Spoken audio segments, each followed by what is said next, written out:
A British king just broke 381 years of silence. King Charles walked into Parliament 2 days ago, unannounced. No guards, no ceremony. He looked directly at Prime Minister Keir Starmer and said 6 words that froze the entire chamber.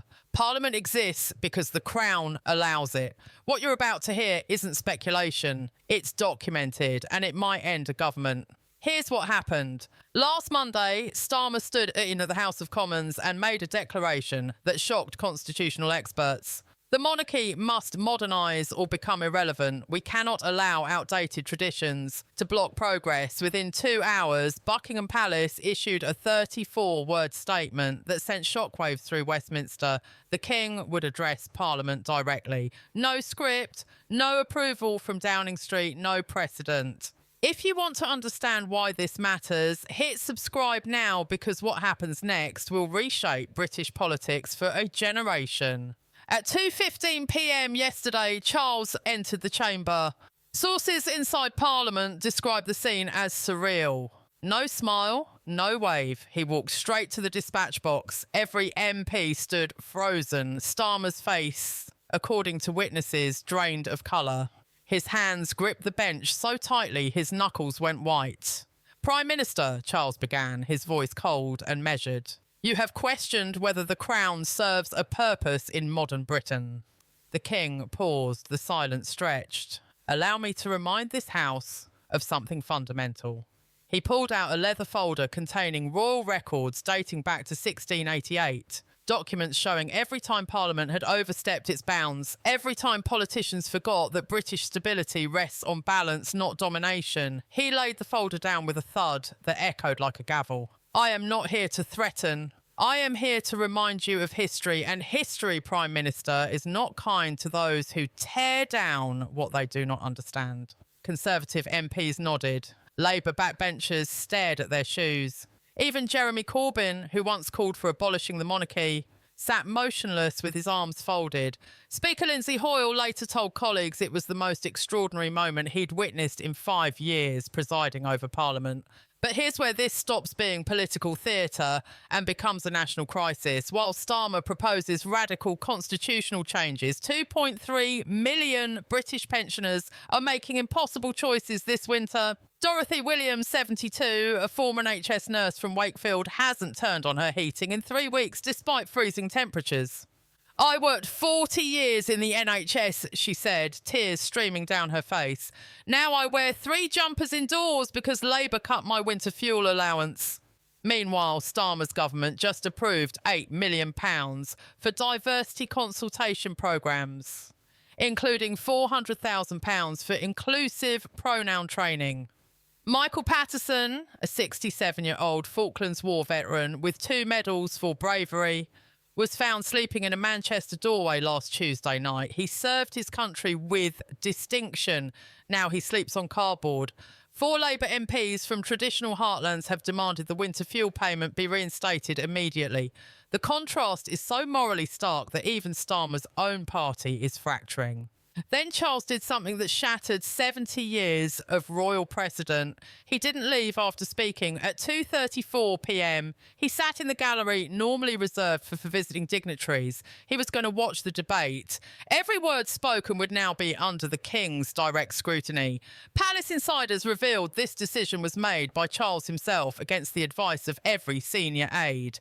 "Your Majesty," one courtier reportedly pleaded during an emergency meeting, "this breaks every rule of constitutional monarchy." "You'll be accused of political interference," Charles's response. "Perhaps some rules need to be broken when the nation's future is at stake."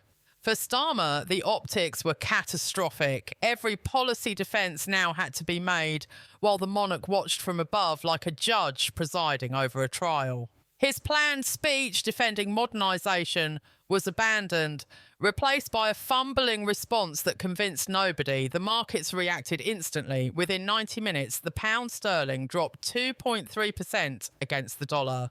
The sharpest fall since Liz Truss's budget disaster. £4.7 billion was wiped from the FTSE 100 in a single afternoon. One senior Barclays trader said, "It's not about economics anymore, it's about whether Britain even has a functioning government." The political fractures came faster. By 4 p.m, 3 Labour MPs broke ranks publicly. Lisa Nandy, normally a loyal Starmer ally, tweeted 7 words. The Prime Minister has gone too far. Within hours, 340,000 likes, 89,000 shares. Jess Phillips followed 30 minutes later. I entered politics to serve Britain, not to wage war against our institutions. Her post received 670,000 likes by midnight. International reactions poured in. Canadian Prime Minister Mark Carney praised constitutional monarchy as the foundation of Commonwealth stability. Australia's opposition called Starmer's approach reckless and dangerous. Even President Trump weighed in. King Charles showing real leadership. Starmer looks weak. Britain deserves better. Social media exploded. Number sign Defend the King trended globally for 16 hours, reaching 4.8 million tweets. Starmer out hit 2.8 million by midnight. Protests erupted across Manchester, Birmingham, Newcastle and Leeds. In Liverpool, traditionally a Labour stronghold, over 5,000 protesters gathered outside City Hall chanting, "God save the King, Starmer out." London protests outside Downing Street reached 12,000 people by 9 p.m. Inside Number 10, the atmosphere turned toxic. Deputy Prime Minister Angela Rayner allegedly stormed out of an emergency cabinet meeting after a blazing row with Starmer. "You've destroyed us!" she reportedly screamed before slamming the door so hard paintings rattled. Education Secretary Bridget Phillipson was overheard telling colleagues, "We can't survive this. He's made us look like enemies of Britain itself." Health Secretary Wes Streeting refused to appear on BBC's Question Time, a show he never misses. WhatsApp groups with names like Operation Reset are plotting Starmer's removal. Messages leaked to the Sunday Times reveal cabinet members discussing a no-confidence vote as early as next Tuesday. One message from a senior minister read, "Tuesday, 3 p.m, we move then. Are you in?" 23 MPs responded with thumbs-up emojis. Even Starmer's closest advisor, Sue Gray, looked visibly shaken during crisis meetings. One insider described her as checked out mentally, already planning her exit strategy. But here's the revelation that could destroy Starmer's career. Leaked documents from the Cabinet Office show his team knew about Charles's concerns weeks ago. According to documents dated October 3rd, palace officials sent formal warnings that continued attacks on the monarchy would force a constitutional intervention. The letter allegedly outlined 3 specific concerns: removing royal approval from parliamentary bills, reducing the monarch's role in appointing bishops, and making the monarchy fully ceremonial with no constitutional powers. If these documents are authentic, Starmer deliberately provoked this crisis knowing exactly what would happen. Either he believed he could win a fight with the king, catastrophic misjudgment, or he wanted this crisis to distract from Labour's failing economic policies. Inflation remains at 4.1%. Despite promises to bring it down. NHS waiting lists have reached 7.8 million people. Small businesses are closing at the fastest rate since 2009. A Prime Minister gambling with constitutional stability for political advantage would be finished the moment the public understood what he'd done. Meanwhile, Nigel Farage is seizing the moment with devastating effectiveness. Yesterday, at 6:15 p.m, he delivered a speech outside Parliament that's been viewed 4.2 million times on YouTube. Some politicians think Britain's traditions are outdated relics to be discarded, Farage declared as the crowd pushed closer. But we believe those traditions are the very foundation of who we are as a nation. The crowd erupted in applause lasting 47 seconds. While Labour attacks the Crown, Reform UK defends it. While Labour divides Britain, we unite it. Reform UK membership applications crashed their website 3 times yesterday from overwhelming traffic. Party headquarters reported 47,000 new member applications in just 12 hours. Small donors flooding party coffers with contributions averaging £23 each. Former Labour voters are switching allegiances in numbers that would have seemed impossible weeks ago.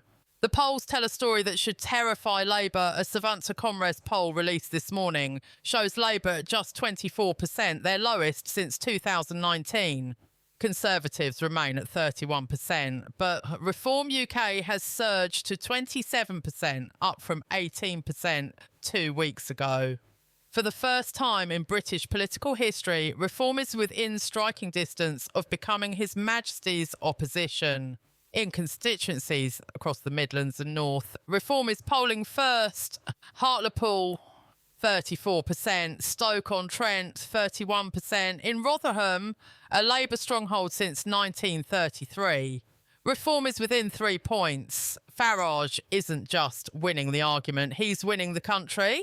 The next 72 hours are critical. Parliament reconvenes Monday morning at 9:30am with an emergency debate scheduled. Multiple Labour MPs are expected to publicly demand Starmer's resignation. Sources suggest at least 7 MPs have prepared resignation speeches. The Treasury faces a potential credit rating downgrade if market panic continues. Moody's has placed Britain on negative watch, citing political instability. International investors are openly questioning Britain's stability for the first time in generations.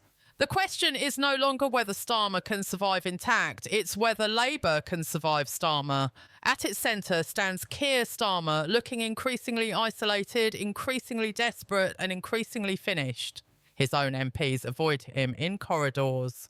His cabinet plots against him in WhatsApp groups, and the king watches silently from above, dignified, patient, knowing that time is on his side.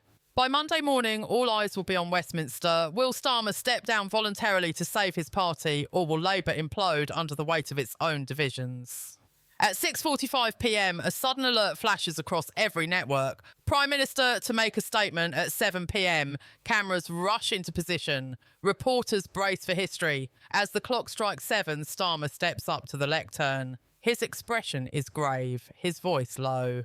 "My duty has always been to serve this nation," he begins, "but leadership is not about clinging to power. It is about knowing when to step aside for the good of the country." A pause follows, heavy and deliberate. "Therefore, I am tendering my resignation to His Majesty the King, effective immediately." The words ripple through the crowd, gasps, shouts, applause, all blend into a moment that will be remembered for generations. Outside, bells ring, not in mourning, but in renewal. Within the hour, the palace releases a short statement. His Majesty has accepted the resignation of the Prime Minister and will consult with party leaders to ensure the continuity of government. The stability of the realm remains paramount. Markets stabilise overnight. The pound recovers. Public confidence inches upward. And while political commentators debate whether the king overstepped his constitutional role, the overwhelming sentiment across the nation is one of cautious relief. Yet even amid calm, questions linger.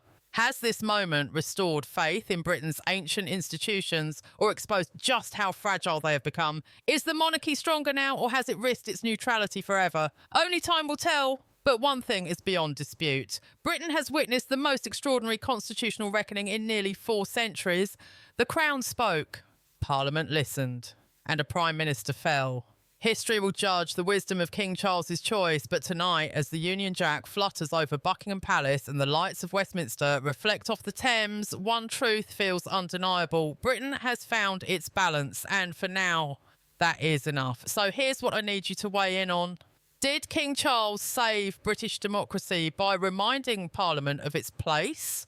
Or did he trigger a constitutional crisis that could end the monarchy itself? Drop your answer in the comments below. We're reading every single one because this conversation matters. And if this breakdown helped you understand what's really happening at Westminster, share it with someone who needs to see the truth.